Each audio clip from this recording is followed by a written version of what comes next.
نحمده ونصلي على رسوله الكريم اما بعد فاعوذ باللہ من الشیطان الرجیم بسم اللہ الرحمن الرحیم۔ محترم ناظرین، جیسا کہ ہم اہل بیت اطہار کے تعلق سے گفتگو کر رہے ہیں، آج میں آپ کے سامنے کچھ ایسی حدیثیں لے کر آیا ہوں جو اہل بیت اطہار کی فضیلت کو بیان کرتی ہیں۔ تو چلیے شروع کرتے ہیں۔ مزید ویڈیوز پانے کے لیے ہمارے چینل کو سبسکرائب کریں اور بیل آئیکن کو پریس ضرور کریں۔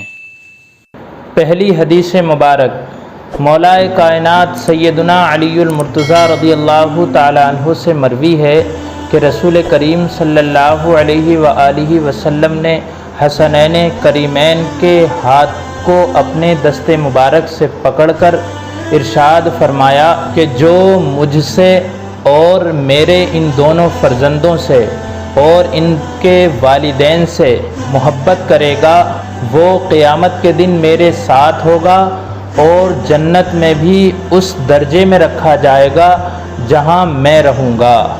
دوسری حدیث مبارک کے اندر اللہ کے رسول صلی اللہ علیہ وآلہ وسلم ارشاد فرماتے ہیں کہ میرے اہل بیت امت کے لیے امان ہیں، جب یہ نہ رہیں گے تو پھر ان لوگوں کے پاس وہ آئے گا جس کا ان سے وعدہ کیا گیا ہے، یعنی ظہور کذب اور مذاہب فاسدہ اور تسلط کفار۔ تیسری حدیث مبارک کے اندر اللہ کے رسول صلی اللہ علیہ وآلہ وسلم ارشاد فرماتے ہیں کہ اپنی اولاد کو 3 چیزیں سکھاؤ۔ نمبر 1 اپنے نبی کی الفت، نمبر 2 اہل بیت اطہار کی محبت اور نمبر 3 قرآن کریم کی قرأت۔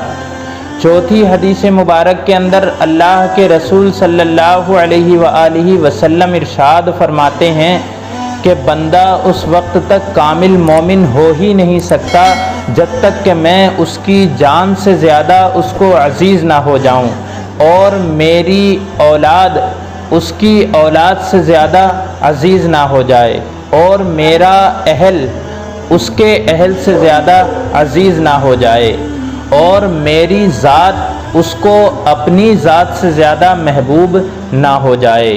5ویں حدیث مبارک کے اندر اللہ کے رسول صلی اللہ علیہ وآلہ وسلم کا ارشاد ہے کہ جو شخص میرے اہل بیت سے بغض رکھے وہ منافق ہے۔